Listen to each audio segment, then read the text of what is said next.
Hello everyone. Uh, Sorry for the bit delay. Actually, I was stuck somewhere in some other meeting, so that's why a little bit of delay is there. Anyways, I hope you are doing fine, and many of you have gone through the last workshop, that is our basics of artificial intelligence using Python. So I expect you have gone through the assignments, practice codes, and have results. Okay. Uh, Today we will be looking to some other algorithms. Just let me take a deep breath. I am still in a hurry. Just reach my place. Yeah. So what I was saying. So today we will be doing three more algorithms. So it will be KNN, SVM, decision tree, and random forest. So decision tree and random forest are both like sisters. So those two are those two will be considered as one. And let me just also see the YouTube streaming also, so that I can view your chat. But before starting our conversation with those models, and tomorrow onwards we will be doing two things. One is recommendation system, a basic recommendation system which will recommend some movie names, and then we will be doing natural language processing. Okay, so how to process natural languages, that we will be seeing. So this will be the entire objective of our this workshop, right? So let me just open the YouTube streaming so that I can also see if you are there.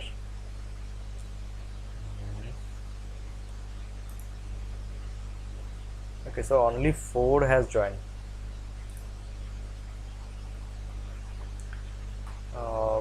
So maybe we can wait a little bit and then start. Let me just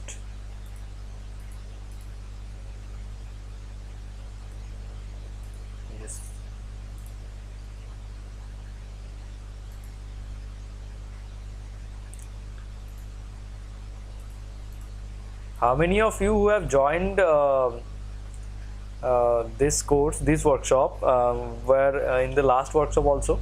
And if that is so, if there is any problem or there is any confusion among you, because it is in continuation, right? So you may have or had some issue, so you can write in the chat box so that I can address them.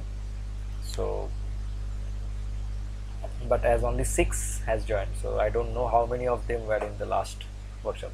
Can you please respond in the chat box? How many of you were in the last workshop? Whether you have attempted those coding challenges I have given to you? If so, was there any problem, or you have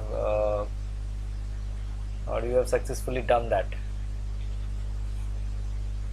Was there any problem?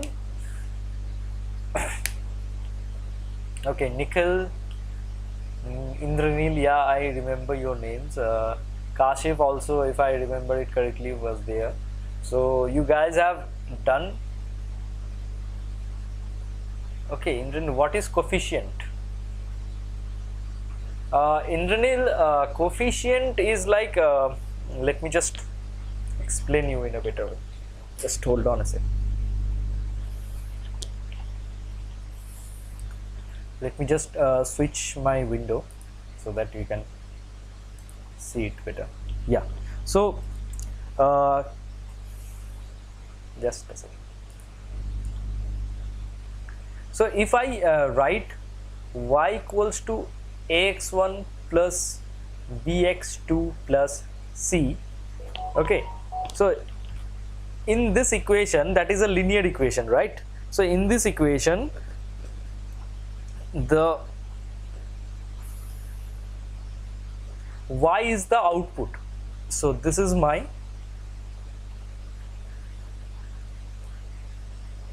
output, right? Output value, or we can say the predicted value, output or predicted. If it is already given, it is output. If I want to calculate the value, it is called predicted value.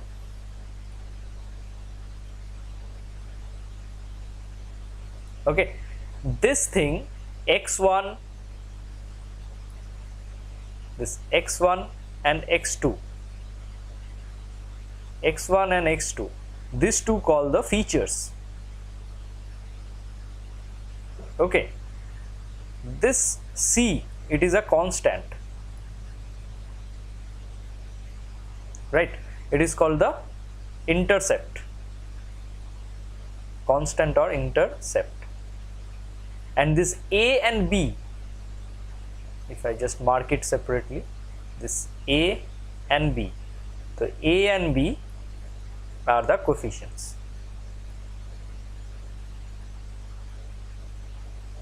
So in a linear equation, if I just write a linear equation like that, in linear regression we call them separately. The output y is my predicted value, the input variables x1 x2 are my features, the constant term is my intercept, and the multiplication term with the feature or the input variable are called coefficients. So to call the coefficient, there is already if you have seen this, like say it is a linear regression. So LR is the name of the model. You can name it whatever. You can name it model, you can name it Ramsham, whatever. Okay, so let me take LR as the model name because it represents linear regression. LR dot coefficient. So you can, then it will coefficient underscore. So it will give you the coefficient values, all the coefficients. If there are two variables, there will be two coefficients. If you are n number of variables or features, there will be n number of coefficients, right? So this is the idea of coefficient. Let me check if there is any other. How to code it? When you train your model, when you do LR.fit on a data, then the model automatically calculates the best coefficient to find the y. Okay, it tries to model a relation, this kind of relation, linear relation between x's and y, and in order to put into a relation, it tries to apply some constants or some coefficients, right? So this is the actual job of the LR, to find coefficient and intercept to find out what is the relationship between x1 x2 x2 dot n xn n features and the output y value. Okay, so that is the job of the LR. So when we call LR equals to let's say from scikit-learn, we import the module linear regression. If you see, we import, right? We write import let's say from sklearn dot linear model import logistic regression or linear regression. When we do this, when we call this particular algorithm, every function, how to calculate the value, how to calculate the intercept, everything is written inside this function. Okay, so you don't need to worry about how this is being calculated. Although if you want to know how these are being calculated, there are statistical background behind it, linear algebra, how to decide what are the variables. You can always go and check the resources, how these are being calculated. I haven't gone into statistics behind any algorithms. Okay, because if I want to explain you statistics, then the code, it will be very lengthy and cumbersome process that you can learn when you are enrolled in a, or you are taking a full-fledged course. Okay, so the statistics as well as the code you can learn in a full-fledged course, not in a workshop. So in workshop we are just giving you the idea, this is this, and you don't need to know the background as such very in deep, and the statistical background of it. Just know this is how it works. Okay, the overall input and output relation between any model, and then just start coding and see how it works. So we are giving you the overall idea to have a knowledge about, if I am using a linear regression model, this will be my input and this should be my output. So this idea is first given, then you know what is inside the model itself. Or if you get into very good coding skills, or if you have very good coding skill, I would encourage you to design this function yourself. Okay, every bit of it. So you can always go and check how the function is written, and you can try making your own linear regression function. That way you will learn every nuts and bolts of the algorithm. Okay, so this is another way.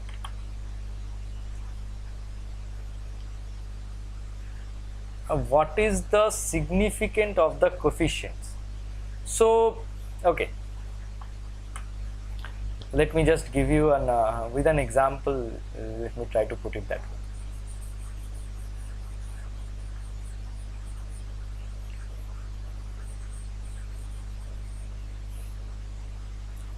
If I say I have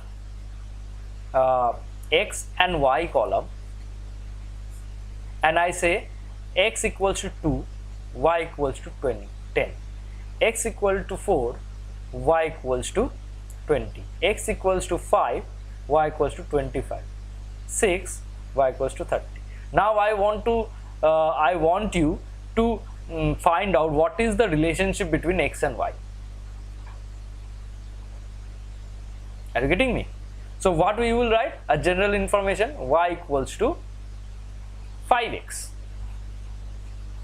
Now if you have, let's say another one, x and y, let's say x equals to 2, y equals to 12, x equals to 4, y equals to 22, and likewise x equals to 5, y equals to 27. Then I want you to find out what is the relation. What you will write? Y equals to 2x plus 2. So this is why, to find a relationship between x and y, it may have x1, x2. Okay, let's say x1, x2, likewise. You are getting my point. If you have certain relationship between x, y, or x1, x2, x3 and y, then you need to put it in a mathematical way. In that case, you may need to have certain coefficients and intercepts, okay, to establish the relationship between x and y. So this is why we need the coefficient, and this is a very simplistic approach to make you understand. The data may be very complex, so to find out this relationship, if there are n number of x's, let's say x1, x2, x3, x4, okay, and y, then to establish the relationship can be pretty tough manually. So that's why we maybe there is no direct relation that falls out in every y. Okay, direct one-to-one mapping may be not possible. That is why we try to predict one formula or one linear equation that can have minimum error, right? So we try to find out this this particular, let's say we have these many mathematical model. Out of this, let's say this one is the best fit. Best fit means this corresponds to minimum error, so we will choose this. So the model, the principle of the model or the objective of the model is to find this particular this particular line for which this particular linear equation or linear relation between input and output, so that we can have minimum error. Okay, I guess now it is clear. Let me just check the are you getting why coefficient is important, Indranil?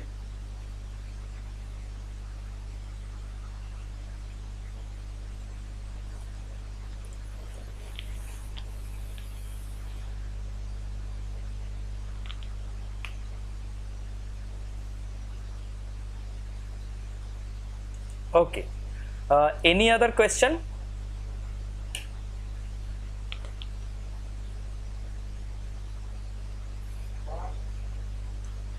Any other question? We can move ahead with other. Okay, I have got. Let me just. I have got some query. Yeah. In the from the group people.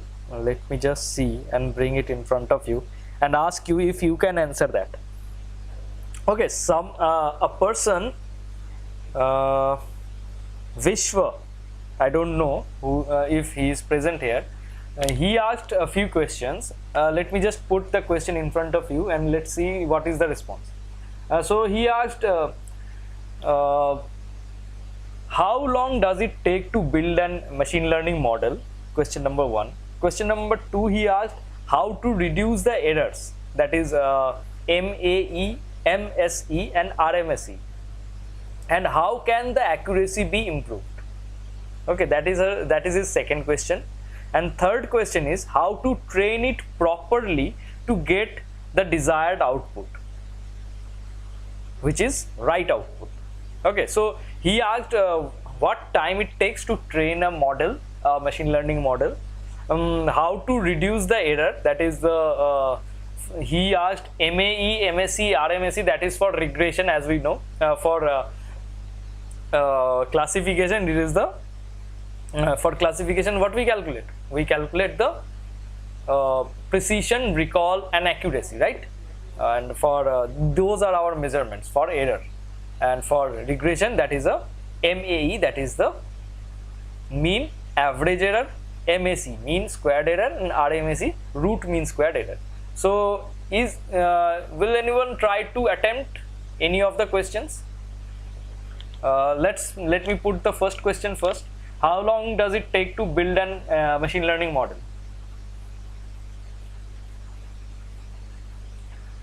Okay, as the time is very short of duration, so let me just answer that. If you have that same answer, it's okay. If you don't have, let's just discuss it from my view, because I cannot see your responses and typing may take a long time. Okay, so how long does it take to build an ML model? It takes from, let's say, 1 minute to, let's say, 1 month maybe. Okay, it's very dependent on the data, the type of data. Like we have made for our demonstration purpose, we have built 3 model in 2 model per day or 1 model a day, or that model took like say 2 minutes to train. Okay, because our data was very less, it is negligible as compared to real life scenario. So if the model is large, the data is large in millions of rows or billions of rows, then the model takes time.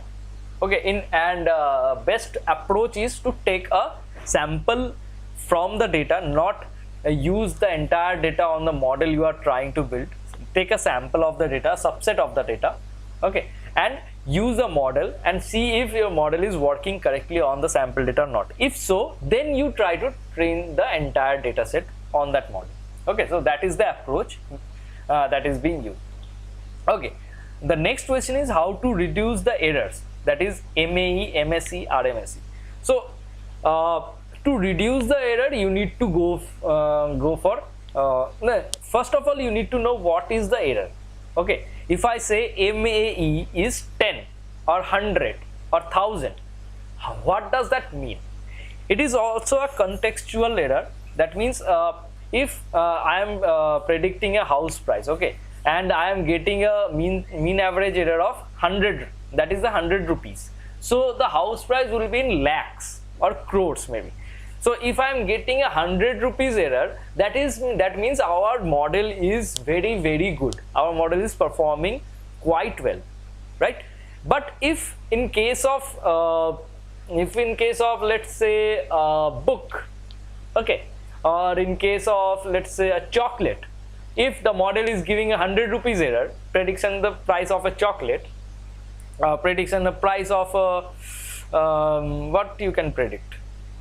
You can predict anything which has a range of hundreds, right? If predict price of a pen, then the model is giving a mean average error, mean absolute error as 100 rupees. That model is pretty bad, performing pretty bad. So you see, the context of target and your error is very important. So that is the first thing, to understand what the error is saying. So in view of the target value, what is your error? So that is how you can understand whether the error is pretty big or less. However, even if you have a big error, then how you need to jot down the error? First of all, you get to get rid of the missing data. If your data have a missing value in a column, you need to get rid of it. There are two ways. Either you drop the data, drop the rows or column having missing values, like .drop NA. If you remember, we have done drop NA in our exploratory data analysis in last workshop in Titanic data. So we had two columns. One column had more than 70% of data as missing value, so we dropped that column. And the second column, we had less 20-30% of missing value. So what we did, we used the mode or median or whatever, I don't remember it correctly. So calculate the mean value and put it into the missing space. So you can use that. So missing value, handling the missing data is one aspect. Second is you need to get rid of outliers. Okay, so outlier means the value of a certain feature is having an anomaly or having an abnormality. So let's say, to give you an example, a context, let's say I have a feature called age, right? So age should vary from 1 to let's say 80 or 100 maybe. A human age, if I am talking about, a human age may vary to 0 to 100, let's say. But you see, there are certain ages that is, let's say 120 or 175 or 350. So it is an outlier, right? It is a anomaly in the data because of some error, a human error or whatever error, because of whatever error it has occurred. Or -5, that is also error. Age cannot be -5, cannot be negative. So those data affects very much in the prediction, okay, in the performance of the, if such number of outliers exist in your feature, you need to get rid of that. To get rid of an outlier, there are certain ways, that is z-score, that calculates the standard deviation of third order, and out of that standard deviation, all is considered outliers and they get rid of it. The model can get rid of it.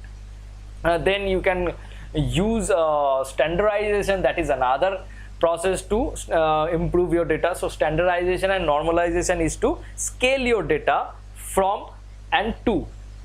Okay, so let's say your data may have any values.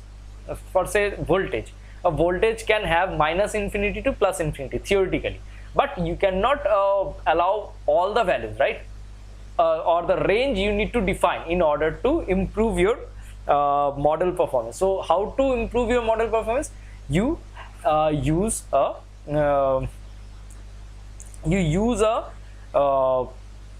what do we say, normalization.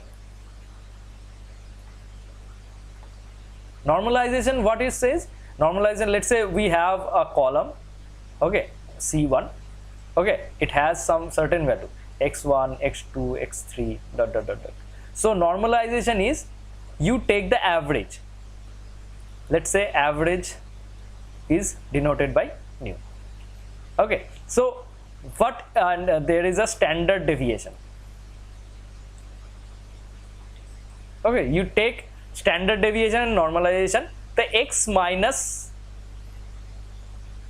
mu, that is your mean, upon the minimum value. Let's say standard deviation, and there is a value that is the minimum value out of this zone. So mean, let's say x mean, I represent it as x mean, and there is a value which is the highest value out of this, so let's say that is x max. Sorry, I made a mistake. X max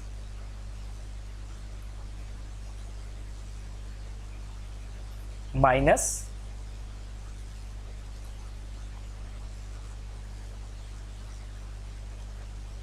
x mean.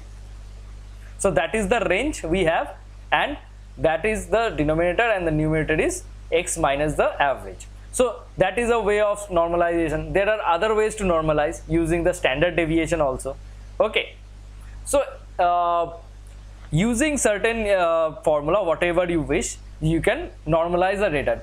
Let's say to have a value of between 0 to 1 or minus 1 to 1. So that is the fixing the range. That is also improves the quality. So this is how you can. There are certain other ways that all the ways are called feature engineering, right? So feature engineering is a vast area. There are a lot of feature engineering you can do to improve your errors. Okay, and the last question, how to train it properly to get desired output. Okay, this is the question that is yet to know. I mean, yet to know in a sense. If you know, if I train a model this particular way, let's say our model is logistic regression. If I know I need to train the logistic regression this way with this values, this variables, and these many features, then there is no uncertainty, there is no experiment. Actually, we don't need the model.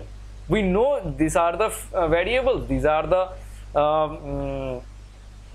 features, these all things are. If we have a fixed thing to predict certain output or classify certain output, then it is there is no intelligence, right? Because there is uncertainty, there is intelligence. You need to apply intelligence if you don't know an answer. That is what intelligence comes into the play. So because we don't know what is the actual appropriate way, we apply several processes. We try to figure out one feature, add it into the data, and see if it is improving, the result is improving or not. We try to remove some feature, we try to do other feature engineering. So it is a hit and trial method. We change the model. If logistic regression is not giving the answer, we try decision tree. If decision tree is not giving the answer, we try SVM, support vector machine. So we try different models. We try to manipulate the data. We try to manipulate the hyperparameters of the models to see what are the performance and the best performing model with best set of hyperparameters that we take as our final model.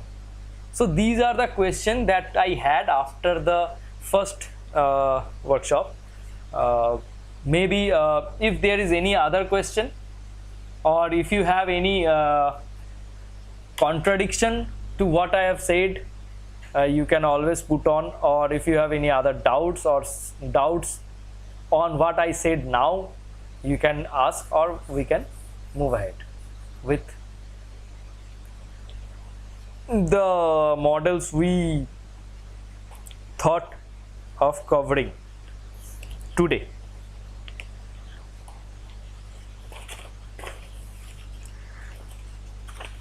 One thing that is very important, don't just try to hurry and try to finish thing off. Okay, let's say you have a question but you want to see no, let's just see what is happening today, then we will discuss. No, whatever you have, you can ask. Once you are clear with the thing, then you can always move on to the next thing. So if you have anything in your mind, you can always ask, and if there is no question, then only I will move ahead.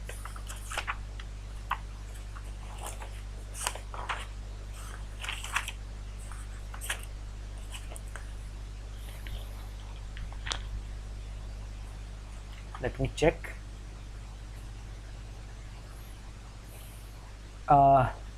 Nobody?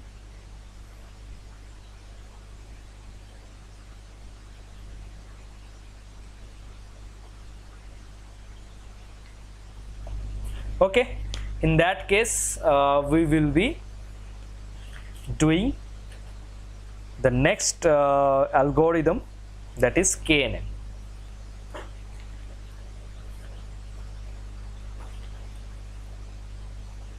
So let me just, so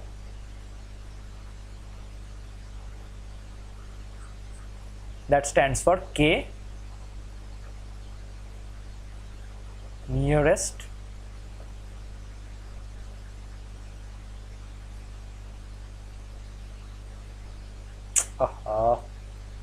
neighbor, right? K nearest neighbor.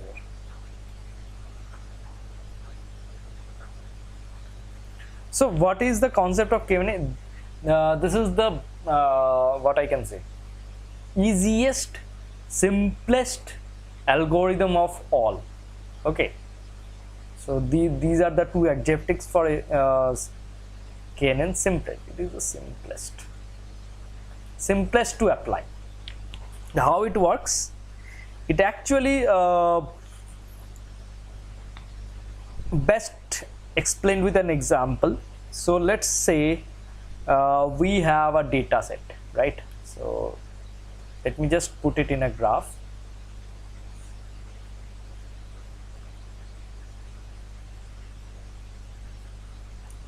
So let's say we have a data.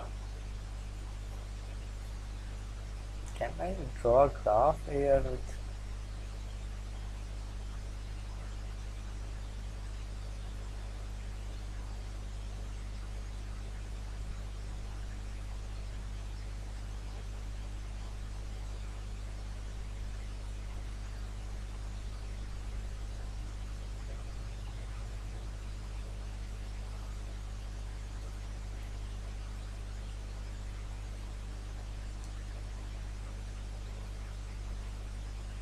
okay, forget it. Okay, so let's say we have a graph. The graph says y-axis as height and x-axis as weight.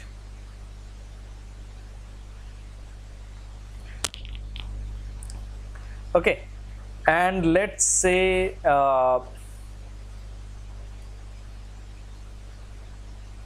these are my values.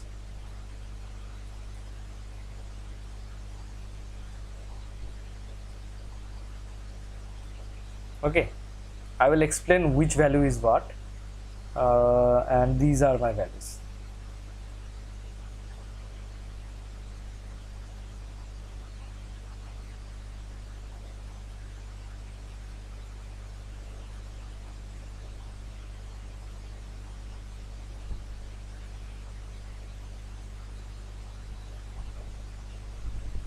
Okay, and these red dots are female, and this is my male. So it is a graphical plot of two, these are two classes, male and female, and using the features height and weight. Okay, so our final, so if I plot it in a data, so the data will look like this: height, weight, and gender.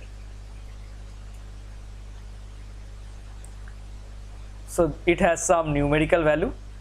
These two are numerical values. This is my categorical value, right? So we need to predict or classify the gender based on height and weight. So as we can see, as we can see here, if I draw a line from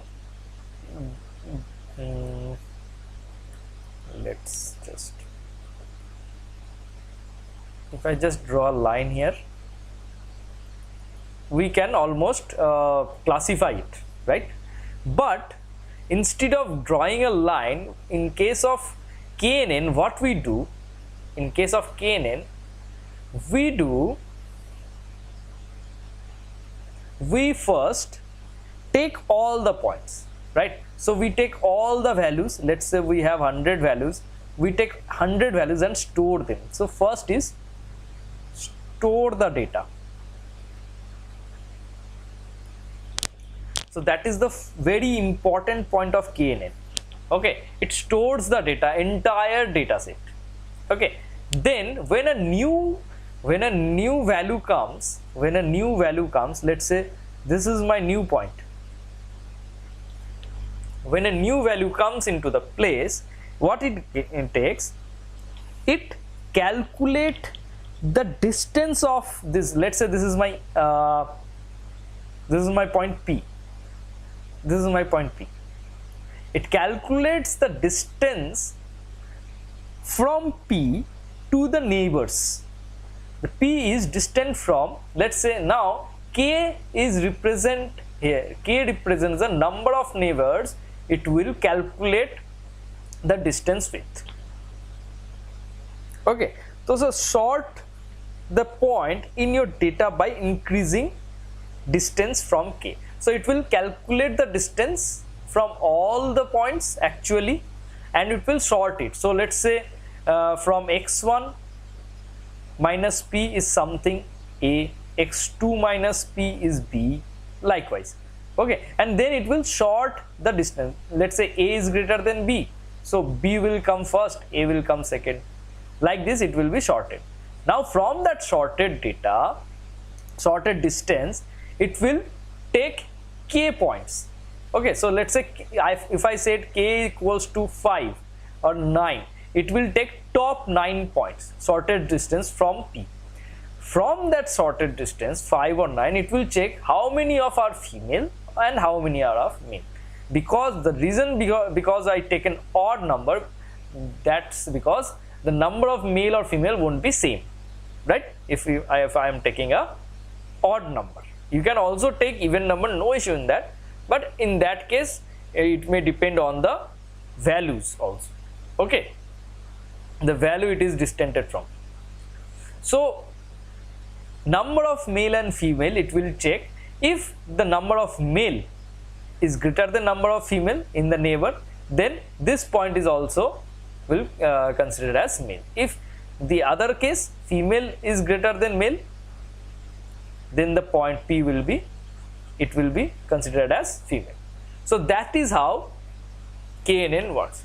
It does not train any model, it generally store the data, the values of the data, and then compare it with the new data. So that is the entire concept of KNN. So in general, in your interviewer asks how KNN is being trained. So your first answer will be KNN does not train by any data. It stores all the data and calculates the distance from a new given data point, and then it sort it, store the data. So if I am to put it in a sequence, it will be like this. So first will be store the data, this is one, then second will be calculate the distance, third will be sort the distance,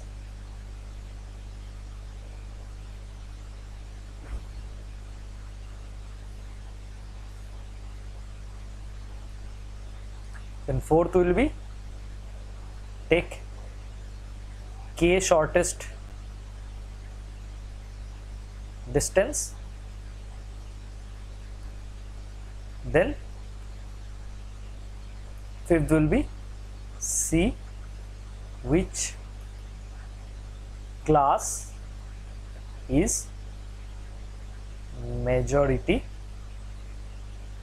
majority in k shortest distance, and that class is given to the new class. The sixth step will be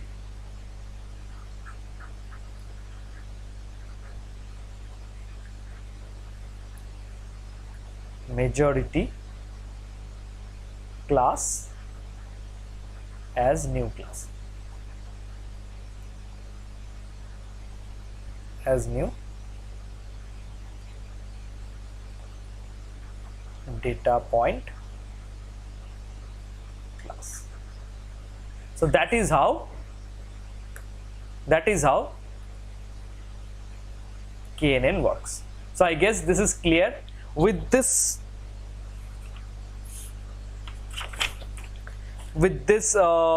view in mind, let's just switch to our coding. I guess any question till now? I guess not. Do you have any questions? I will count 10. 1, 2, 3, 4, 5, 6, 7, 8, 9, 10. Okay. So that is a good way. If you have any question, just type Y or N so that I can hold on while you type your question.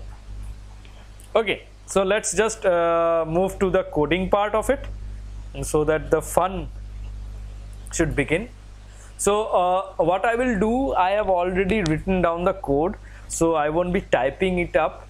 To save some time, I will explain it line by line, and I will share it with you. You can replicate or try to improvise, right? So that way we can cover more number of algorithms. So that will be the approach for today. So let's just switch my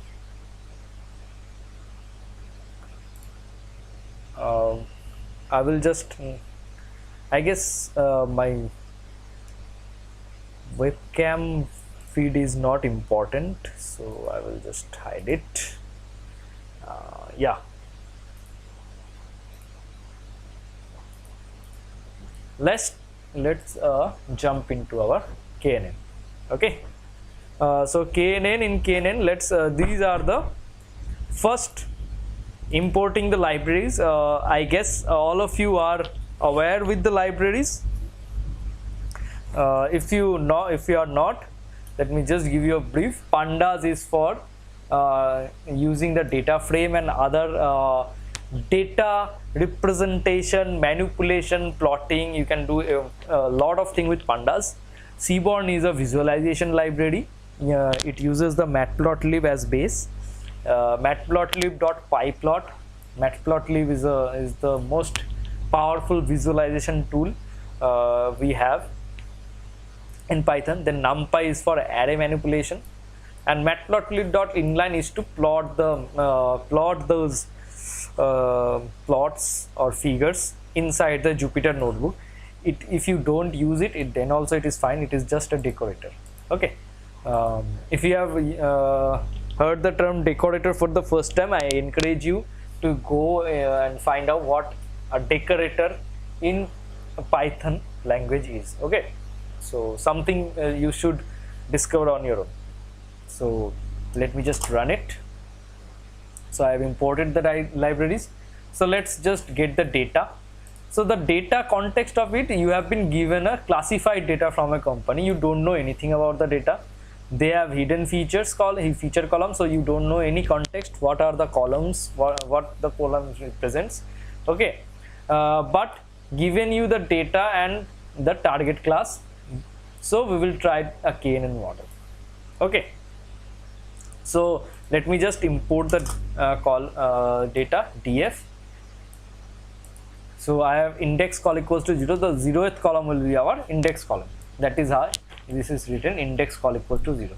So to see the data, let's just first, let me just, okay, so if I just import the data and see df, I guess that would be more, df dot So this is the data. So as you can see, those column names doesn't represent anything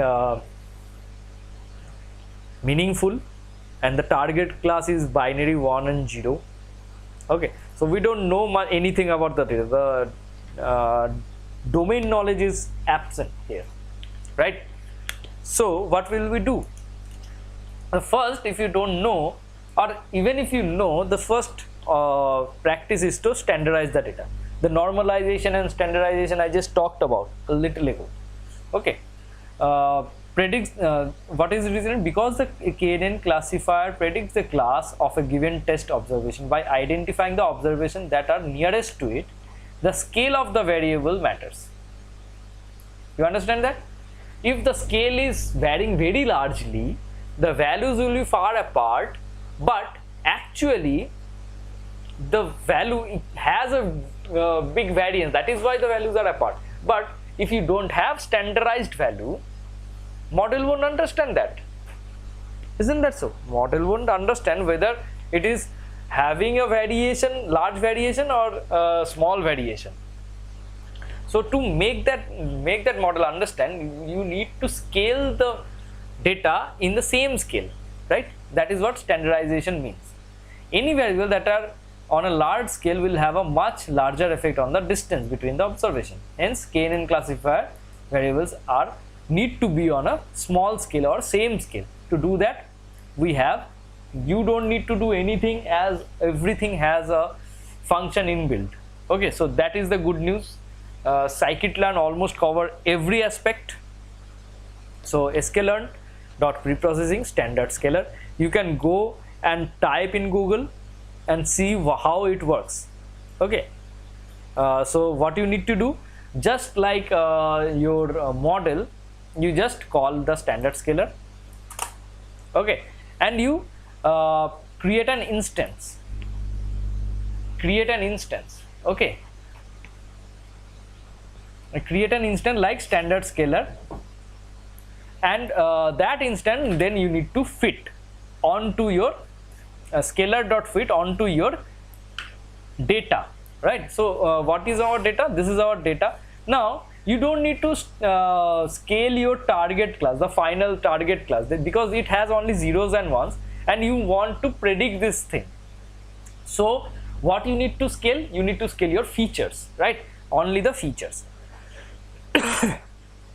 So what I am doing here, I am just dropping the target class from the data and dropping the column. To mention it is a column drop, we need to mention x is equals to 1. If x is, by default x is equals to 0, you can mention x is equals to 0, or you can if you don't mention it, by default takes x is equals to 0. So it drops the row, not the column. So drop the column. What you need to do, you need to drop the mention the x is equals to 1. So it is dropped, the target column is dropped. Then you pass on scalar.fit. So scalar is the instance of the normalizer or standardizer, and that standardizer is passed on the entire feature set. These many features. So how many features we have? 1 2 3 4 5 6 7 8 9 10. Okay, so it is, and I am storing that in a new variable that is called scaled features. Okay, now this scaled features, okay, let me just run it. So we have run the scale features. Let me just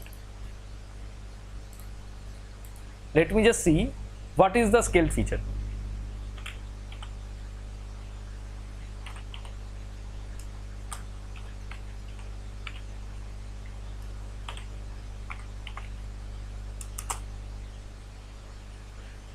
Okay, it is giving an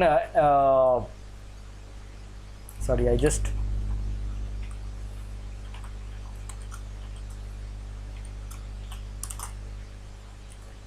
so it is a numpy array. Okay, you can use numpy array for your further data processing or modeling, but as pandas data frame is more easy or easier to use, we will use data frame. So we will convert this numpy array into a data frame, and I am putting the data frame name as df feature, that is FEAT feat, df feat, and calling it as a data frame. And columns are the columns of the data frame columns, right? So I have columns df. So df is this one, it has all the column names. So df dot column will represent all the column name, but it will include target class also as a column. So to remove target class as a column, I am using all, colon means all, but -1. -1 means the last one. So I am dropping the last one, all but the last one, as columns. So this is how my data frame df.feat looks like. This is my data frame. The scaled data frame features. Okay, now I have scaled features. The features are although unknown, but I have scaled it. Now the usual test train split, we call the scikit-learn, and from scikit-learn.model selection I call test train split, and from the model selection. Now here I am using scaled features, and this is my scaled features for x. This is my y. Y is what? Y is my target class from the original data frame. This is my target feature y. So this is my target feature. Okay. And test size is 0.30. That means 30% of the data will be used as test. Will be used for testing. Okay. So let me just import that and split the data. So I have splitted it. Now we will use KNN. Now that we want to use a model that can predict the output, right? So the target class, whether it is 0 or 1. So I will use the simplest KNN, that is k equals to 1. Okay. So from scikit-learn dot neighbors, neighbor is another module, we will import k neighbor classifier. Okay, so let's import it. We imported it, and we will use we will create an object KNN. You can name it anything you want. So the variable name is of your choice, and call the classifier, and we will pass on an argument, that is k neighbors is equals to 1. Okay, so you can do another thing. You can just shift tab. You can press shift tab and see what are the arguments you can pass into. Okay, so these are the arguments. KNN classifier can use these many arguments. What are the number of neighbors? What are the weights you want to put? What is the algorithm, that how many algorithms you have in KNN classifier? You can check it out. What is the list size? What is P? What is P here? Matrix. Which matrix you are using? What are the parameters of the matrix? So these are called n jobs. N jobs mean how many parallel computing you want to use in your computer. That depends on your processor, how many parallel computing you can do or you want to use. So these are the inputs or hyperparameters you can tune in KNN, and these are the default values. Okay, these are the default values. If you want to change the default values, you need to have idea which is what is what. Okay, so I encourage you to go to your k neighbor classifier and see what parameter represents what, so that you can gain the idea of the hyperparameter of KNN. Okay, I am not using any of them apart from the the number of neighbors. So I am switching the number of neighbors from default 5 to 1. Okay, and using that I will train my model using the x train and y train that I have splitted here. Okay, so x train and y train is KNN.fit. So it trained the classifier. So you see, it took no time, less than 1 second to train the model. Why is that? To know that, if I just let's just add another cell here, and let's see df feat or scaled features or df feat. dot shape. It has only 1000 points for each column. So 10 columns and 1000 points. So only 10,000 elements it has. So it is fairly small data, very small data. That is why it took no time to train. Okay, it will have in order of let's say 1 million or 10 million or a billion data. Then it will take time. Okay, Kernel classifier will take exponentially more time for a larger data. If not exponentially, it will take considerably large amount of time as compared to other models. That is one other drawback of Kernel, let me tell you. So now we have Kernel trained with our training data. Let's predict it. So for that we will use pred and we will pass on the test value, right? So that is done. So I have the test output, the predicted classes in our pred variable. Now we will see the how good our model has predicted the outputs. So to do that we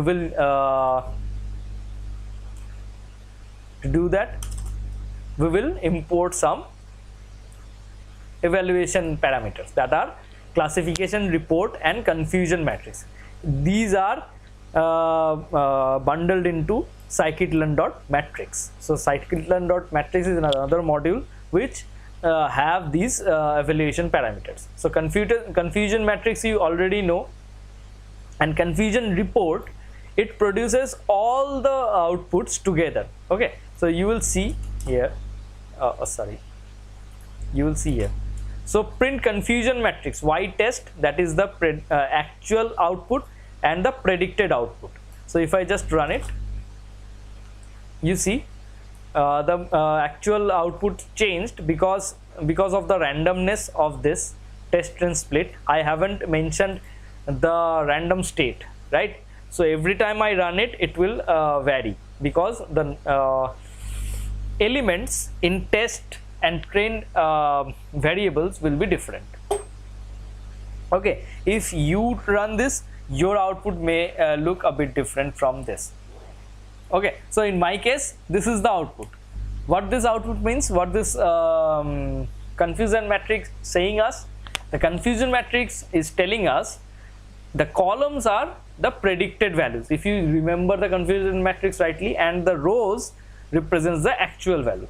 So this is my 0, this is my 1, and this is my 0, this is my 1.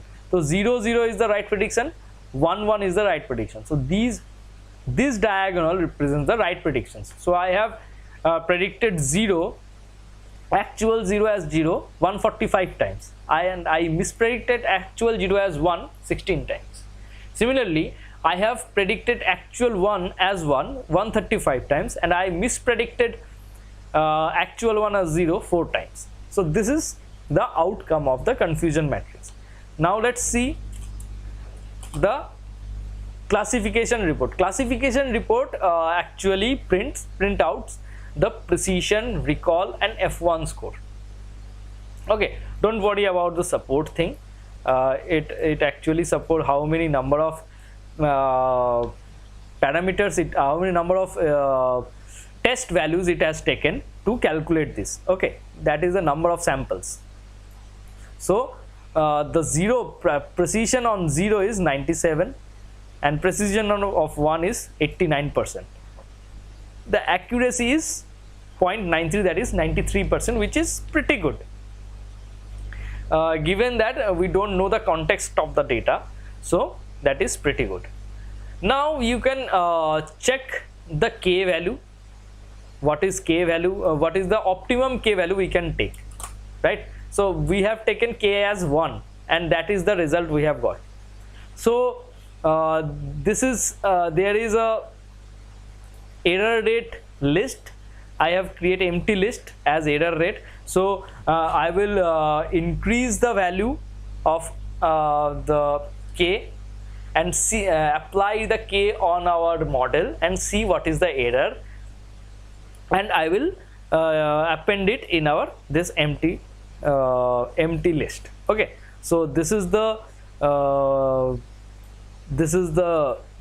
code. So for I in range of 1 to 40, so I have taken from 1 to 40 as k value, and I have trained k n neighbors as equals to I. So for each iteration I will be one more. So for I equals to 1 it will train, then it will predict, then it will be calculate the error rate. Okay, the error rate is dot append np dot mean how many number of predicted value is not equals to y test. Okay, so the mismatch will be taken, the mean of the mismatch will be taken and appended in this empty list. Okay, so this is how I am calculating the error rate.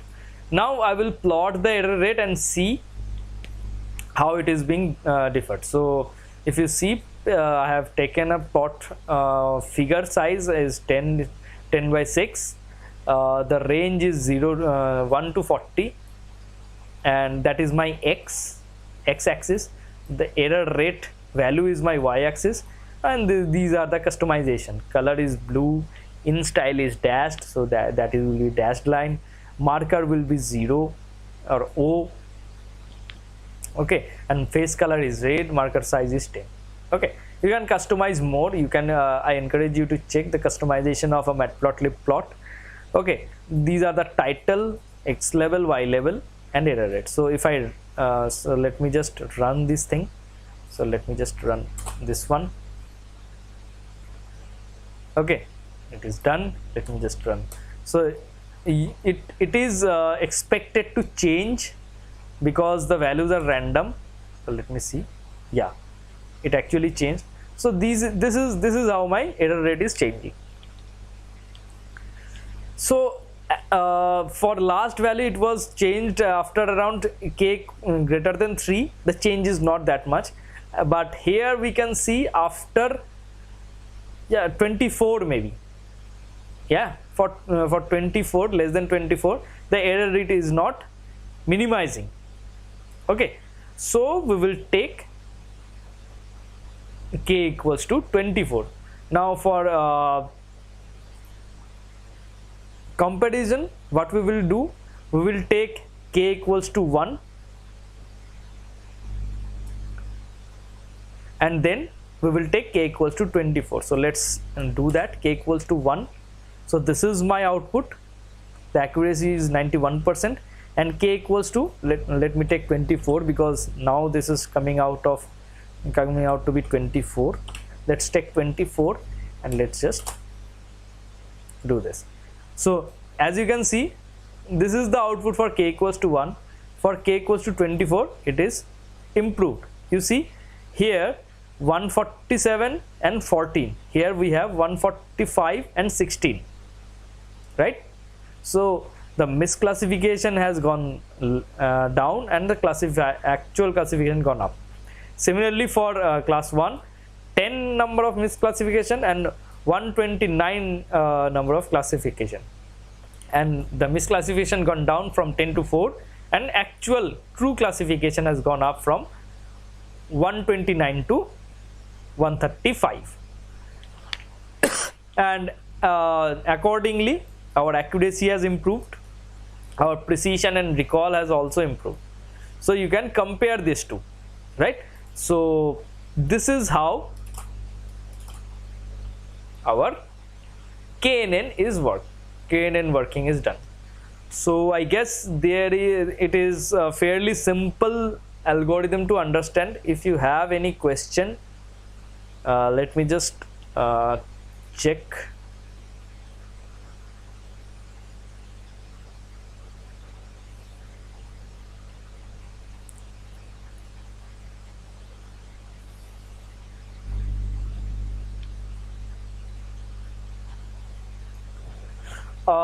Kasif asked what can we do if there will be some missing value in dataset.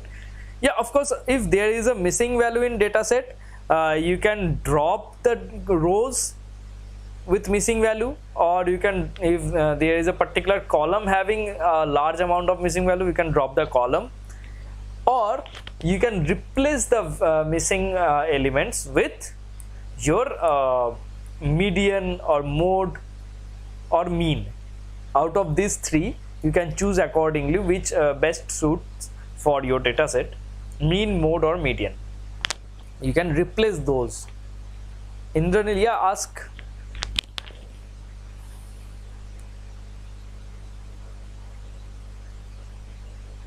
I'm waiting for your question. What is the significance of x is equals to 1? X is equals to 1 actually represents the column. If you don't represent, let me just go back here and show you if there is x is equals to 1. Yeah, here as you can see. So the x is equals to 1 is passed inside the drop syntax. So from dataset df, I am dropping target class column, and to make pandas understand that I want to drop this as column, I want to drop this column, I have to mention x is equals to 1. If I don't mention x is equals to 1, what it will do, it will try to drop a row which named as target class. If it doesn't find the row, it will give you an error. So once we want to drop a column, you need to mention x is equals to 1. If you want to drop a row, you just pass the location of the row, and you need not to pass anything as this. And if you want to pass, you pass x is equals to 0. Okay, so x is equals to 0 means row wise operation, x is equals to 1 means column wise operation.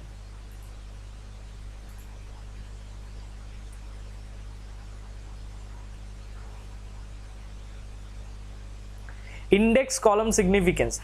So index column is you are telling which column here it is index column equals to 0. That means you are telling which column will be used as index column.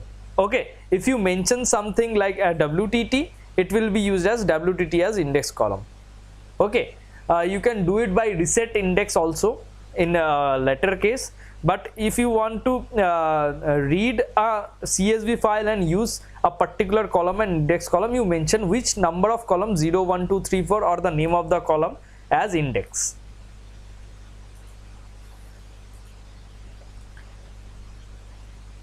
Is KNN used for classification? Yes, KNN is for KNN is a classifier. It is used for classifying. Kasif, yes, I will share the dataset as well as the code also, so you can practice.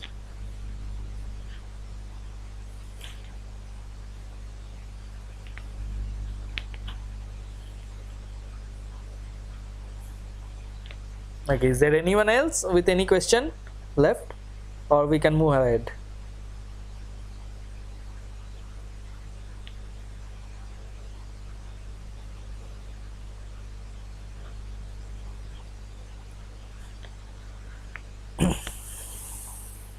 I guess there is no more question with KNN, so let's just switch to our next algorithm, that is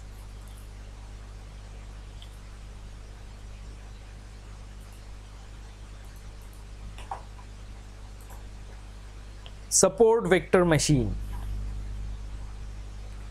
Okay, but before we begin to code, we need to know some basic about SVM. Okay, so let me just create another page.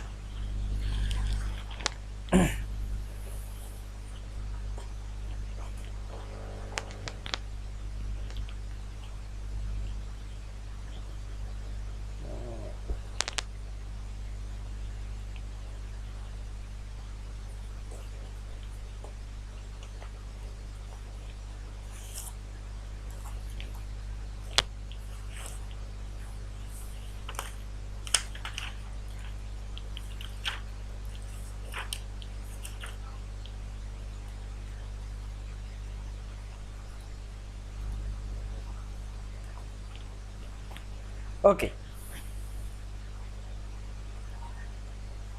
support vector machine, right? So let me just give you an example. Support vector machine is, let's say, I have a weight variable, one dimensional. Okay, uh, maybe I can do better than this. Let's say one dimensional value. Just hold on a second, give me a second.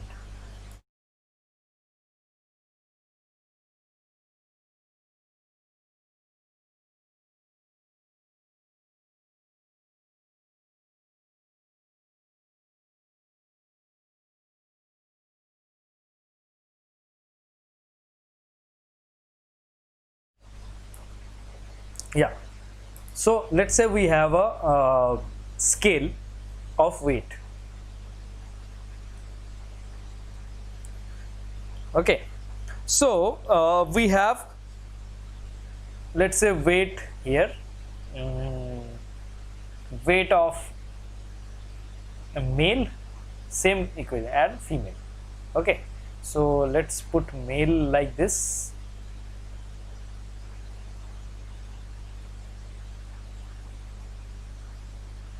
and let's say female like this.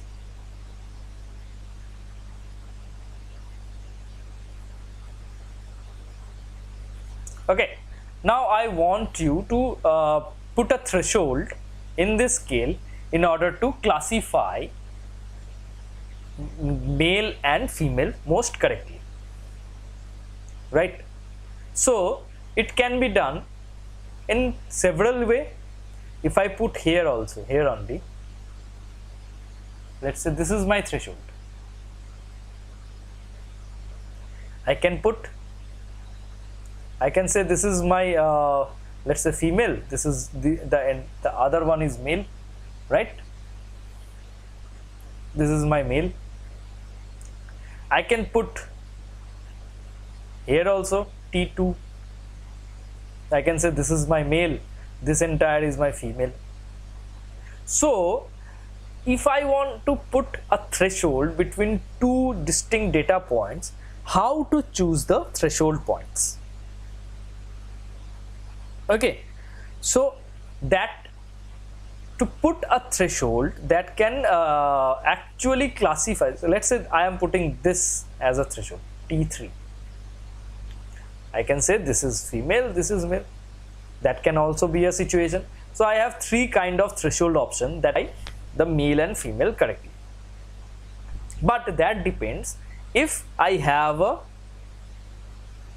situation here, a new data point here. So if I take T1, if I take threshold 1, it will classify as a, this will result as a, it will result as a male. If I take T2, it will result as a female. If I take T3, it will result as a female. Although at the time of choosing the threshold, most of the training data set, these are my training data set, are giving almost similar kind of accuracy for all three of the threshold values. So support vector machine is essentially only this idea. You have a data set, you want to put a threshold and classify into different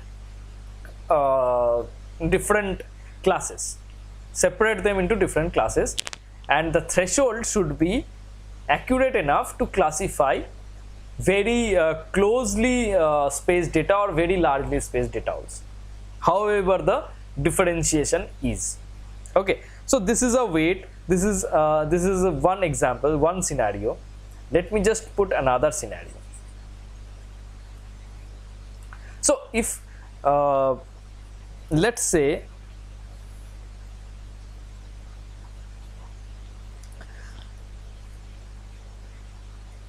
if okay, let me just explain a little bit here also. What is this T?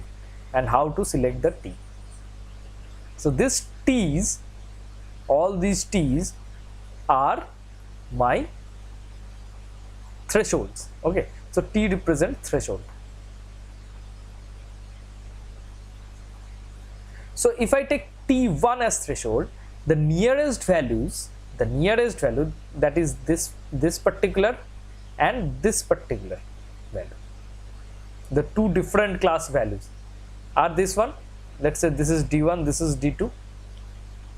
If I take this as t, so this is the particular value.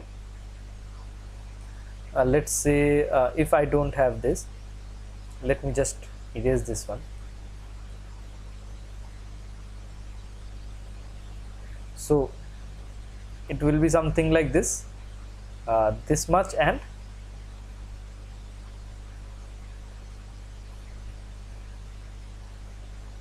this much. This is d2, d1, and if I have t like this, here I have this much and this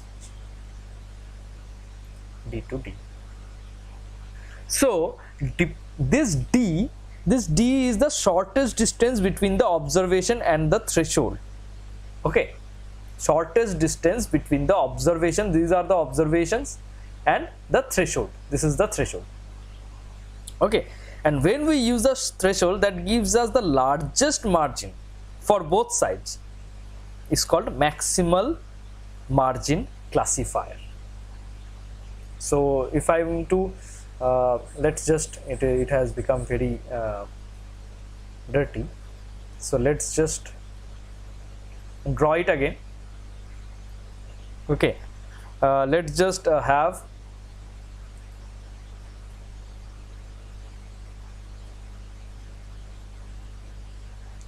okay, and let's just have other class as this. So this is the let me just put it like this. Let me put it like this, some outlier here. So if I want to put a threshold, if I put it here, so it will be in training set or in observation, these are class 1, these are class 2, right? So this is my this is my d1, this is my d2. But for anything having data here, if I have a data, let's say here, this is my data, new data, it will classify as x. If I have data here, it will classify as 0. But if I data here at this point, what it will classify? It will classify as x, which is, this is a misclassification, right?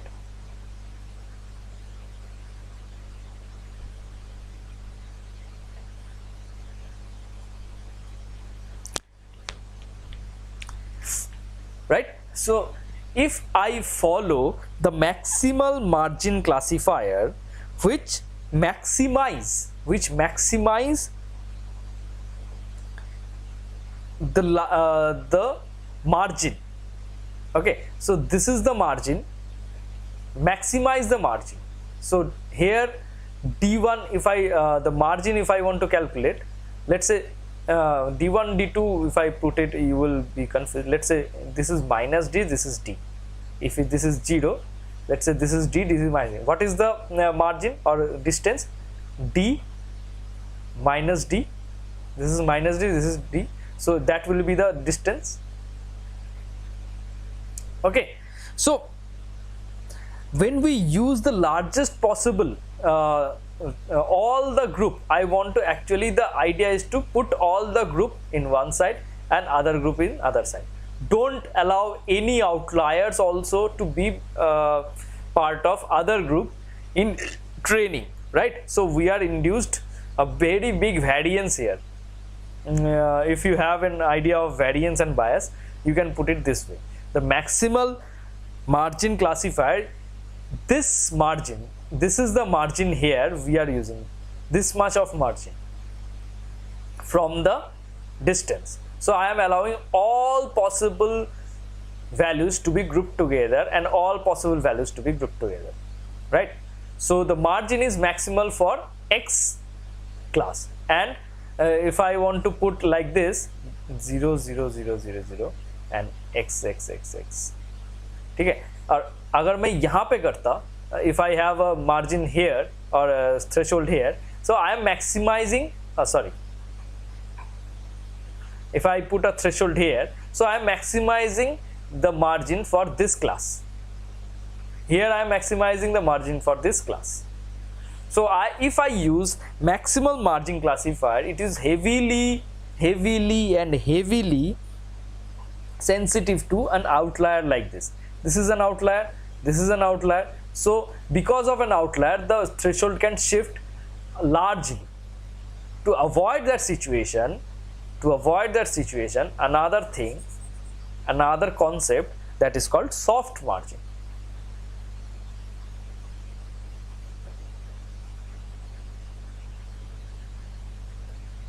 In soft margin, what happens? In soft margin, it does not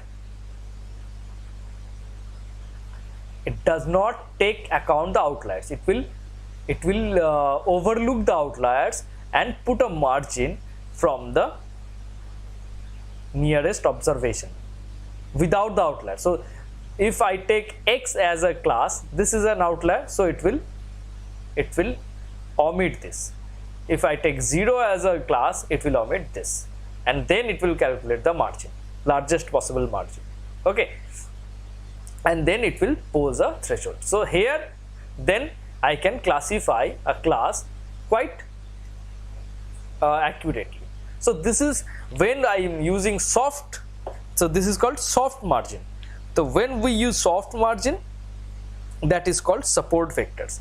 So this vector, the observation on both sides on the edge of the margin, this is that entire margin, this is the entire margin,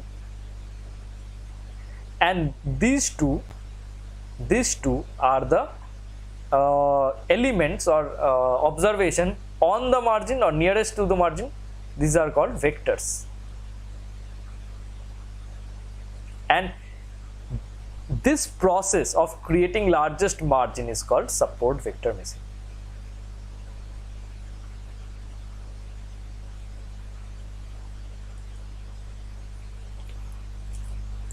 Okay, now up to this it's okay, right? We have decided a middle way, and if there is an outlier, we will omit it and we will classify it. Now I am giving you another situation. So today we are going a little deep in theory so that you can understand the concept well also. Okay, now let's see. That is a weight. The weight increases linearly, right, in a scale. Now I am giving you an example. Sorry.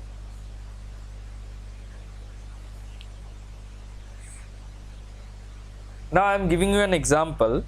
Let's say if you have like a disease.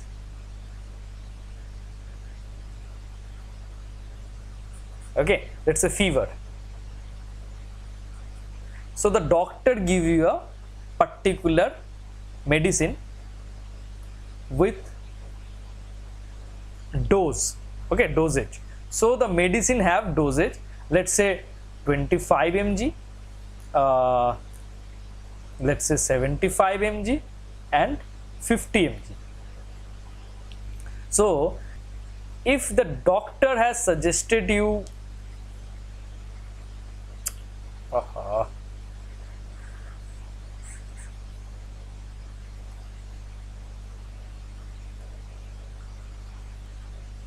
so these are the three parameters. So 25 mg, 50 mg, 75 mg. So if the doctor said you will take 50 mg of paracetamol. So if you take here, this will be the right, this is the okay thing, this is the class 1 output. Then fever, whether fever is you cured by the medicine or not. If you take 25 medicine, will it work? It will not work. In same case with 75, it won't work. So in that case, if I am to put the medical dosage in a scale, and this is my feature, how will I classify it? Will I do support vector machine here, or will I do support vector machine here, or how? It is not linearly variable. So how we will do that? So we will use, so this is a linear scale, right? So we will increase its order to understand the equation. If I increase the order, so let's take this is my mg, and if I take here mg square, so let me just erase it. If I take here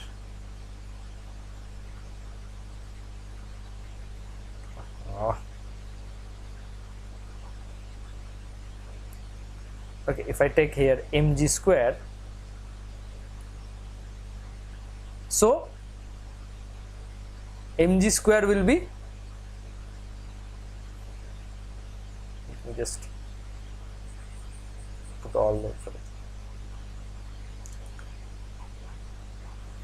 mg square will be something like this, x, y, let's say this thing, and z, let's say this thing. Actually it will be this way curve, right? The more you square, the number will be increasing. It is not linear, it will have a curvature. So let's just for the timing, let's say this is the distribution of mg versus mg square curve. So now if we have mg versus mg square, and if I can draw a line in between, and the line will look like this, so we can now classify the bottom side of the line as the right dose, and the upper side of the line as wrong dose, right? So you see, if I increase the mg square, mg as mg square, the representation of say 25, say 50, 75 will change. If I take mg cube, it will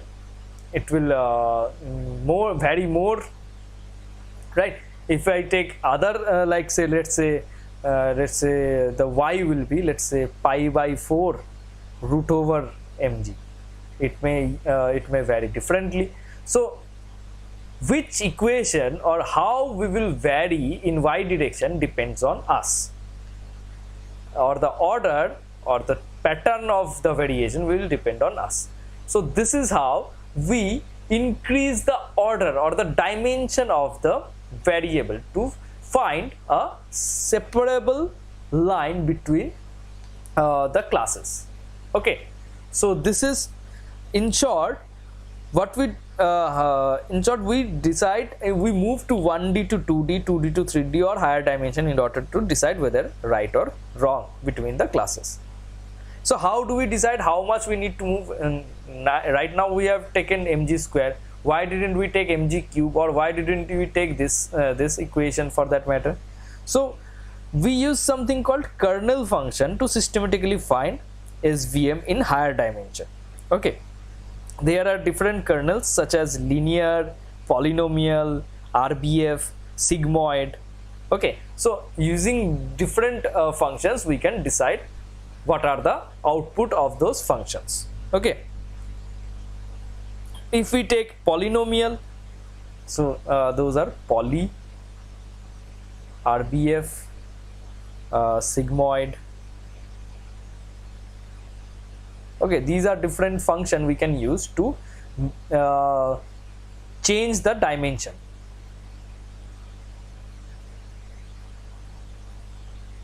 Okay, if polynomial, if I take degree equals to 1, then it computes the relationship of the observations in one dimension. If I take degree equals to 2, it will take the second order computation in second order relationship. Okay, so like that, or second dimension, 2-dimension relationship, and out of those it will take the best relationship using which we can distinguish these two classes. So distinguishing these two class or these three class, right or wrong, is the main focus. So as long as we cannot distinguish, we will keep on increasing the dimension. Okay, so I hope a fundamental idea of SVM is clear.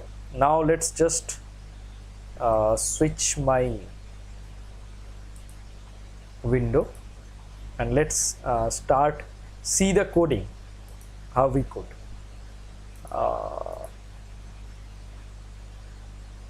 I guess you don't have any question till now.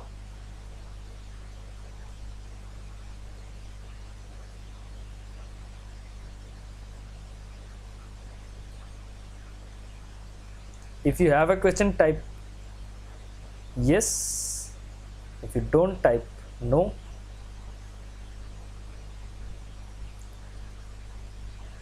Only 2 watching. That is quite shocking.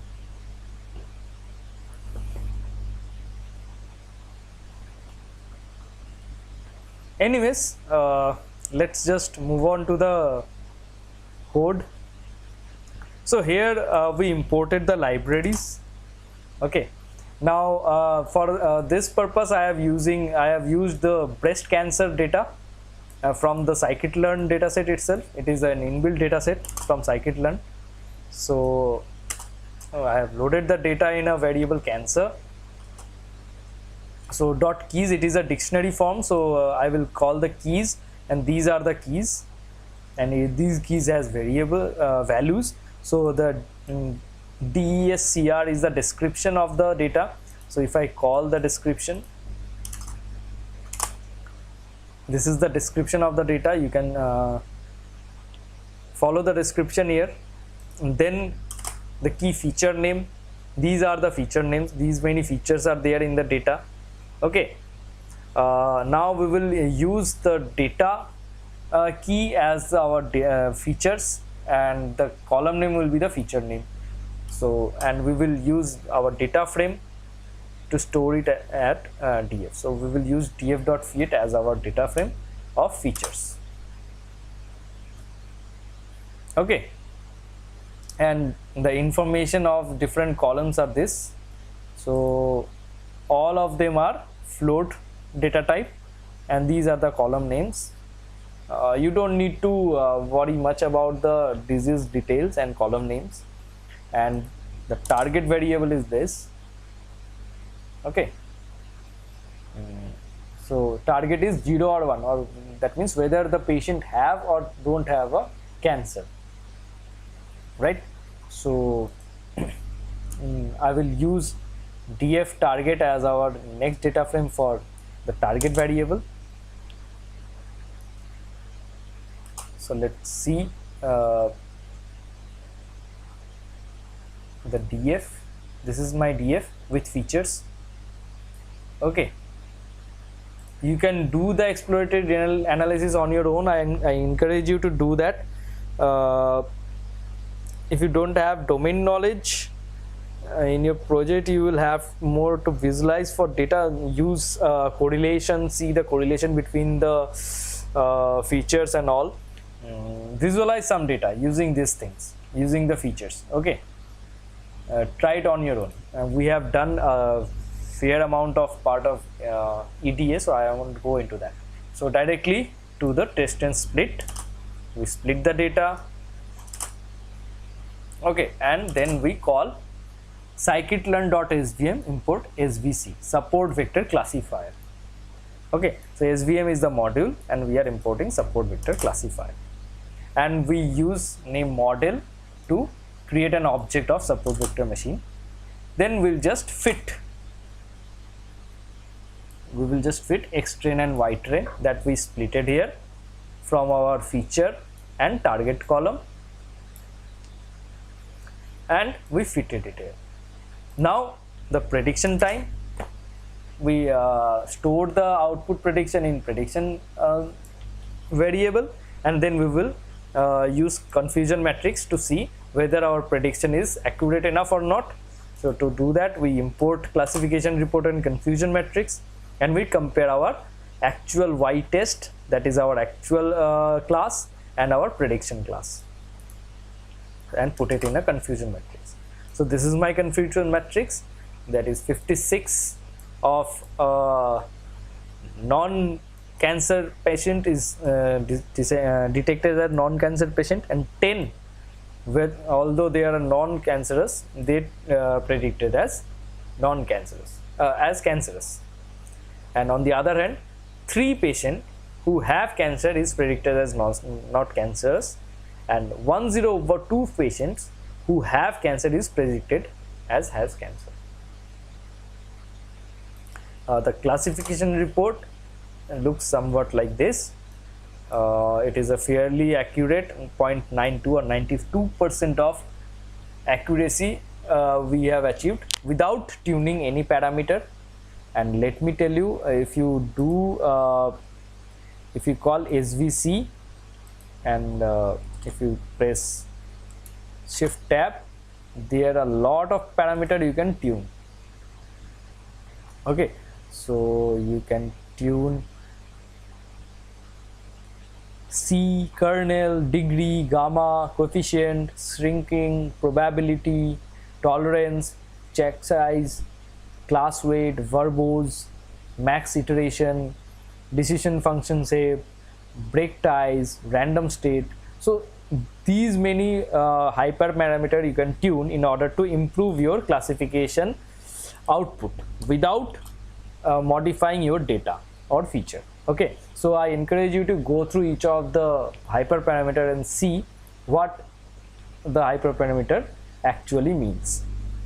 Okay, so we have a fairly good classification output. And grid search. Okay, I have introduced grid search here. So grid search is as I have mentioned here, as you see, shift tab, we have these many parameters, right? So what are the changes we need to do, and which combination we need to do in order to find the best result or best combination of these hyperparameter scales? To do that, one approach is to do one by one and see what are the changes, or do it in a combination and try all the combination. So to do that, there is a method called grid search. So in grid search, here I have chosen 2 parameters to change, gamma and C. C is the regularization function, and gamma is the what you can say, learning rate. Okay, so I encourage you to see what is the definition of gamma and C and how it affects on SVM. So I have taken 1, 2, 3, 4, 5 regularization factors, and 1, 2, 3, 4, 5 gamma, and my kernel is RBF, and this is my parameters. So it is a dictionary. So the key C has 5 values, gamma has 5 values, and kernel has 1. So now I have introduced grid search CV. What it does, it actually creates all possible combination between these 3, and with this combination it will train the models. Okay, so if I take this, if I import this, and verbose is the visual. Okay, it will visualize. Refit is true, means it will fit again and again, and it won't stop until all the combination is tried out from param grid. Okay, so it will try the model. You pass the model name SVC, that is my model to train it. You pass the parameter grid, that is which parameters you want to try inside the model. and you pass on the refit equals to true. It will try refitting the model with all the combination, and you see verbose equals to 3 means it visualize in certain way. Okay, if you don't pass it also, it will do so, and it stores into the grid. Okay, so if I pass it, it will now have all the combination in grid variable. Now I want to fit this different combinations into the data, right? So I have, let's say, around factorial 5, I guess, number of combinations. Okay, so all those combination will be tried here. Okay, no, 5 into 5, 25 combination may be possible. So out of 25, all 25 models, so there will be 25 different models, it will be tried on the X train and Y train. So let's just start doing that. So you see, so it has stopped training. You can see, if you can see here, you see it starts with C equals to 0.1, gamma equals to 1, and kernel equals to BPF, and this is the score. Then again it refits, then again it refits until and unless it got a good score. Okay, now it changes, where it was 1, C equals to 1, gamma equals to 1, now it changed to C equals to 0.1, gamma equals to 0.1, so 1 to 0.1. Then again gamma equals to 0.001 for all the gamma equals to 0.0001. So it tries all the combination and does it over and over again with different data sets, X train and Y train. It tries different combination on the same data set and sees if the score is improving or not, and then tries the different combination, and out of those combination you call best parameters, and it will give you what the combination of the parameter that gives the best result. So for here I have got C equals to 1, gamma equals to 0.0001, and kernel RBF gives the best result. Okay, and the estimator, so this is my estimator. Okay, now you pass on the grid.predict and see the result. Now this is your final output after the grid search, right? So 94%, initially we had 92%, so 2% increment using 3 parameters, not actually 3, 2 parameters. We changed 2 parameters and try to see what are the best combination, and doing so we improved 2% of improvement, which is a significant amount of improvement. If you consider it in a real-time scenario, it is a significant amount of improvement. So this is how grid search is done. You can pass more number of parameters, and in fact all the parameters you can pass, and train all the models. We have trained 25 models here at a time. You can train thousands of models using all the combination and see what is the best output. Okay, so this is the advantage of grid search. You don't need to try out individual variation. You can pass it and rest and see the computer doing all the jobs. So I guess grid search is also somewhat clear, if not all of the aspect. I planned to do decision tree also, but as I can see, less number of people is interested or not present. So and the time is also almost up. So what I will do, I will start tomorrow the recommendation system. Maybe that is a capstone project you can showcase in your portfolio or resume. So we will build a capstone project tomorrow, recommendation system, and then we will use natural language processing. So if you have any question from today, you can ask, or we can call it a close. So let me see if there is anyone.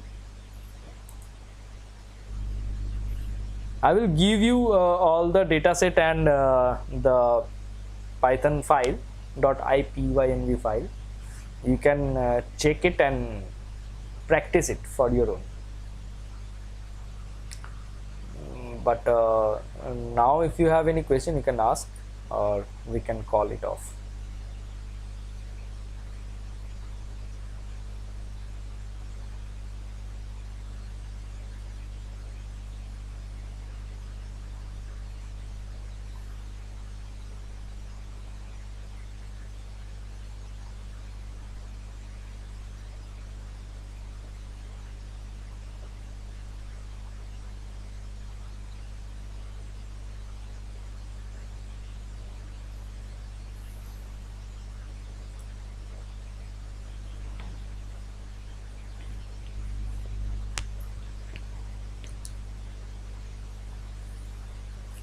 uh, I guess there is not much of a question or query.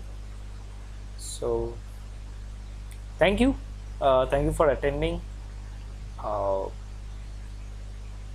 See you tomorrow. Bye.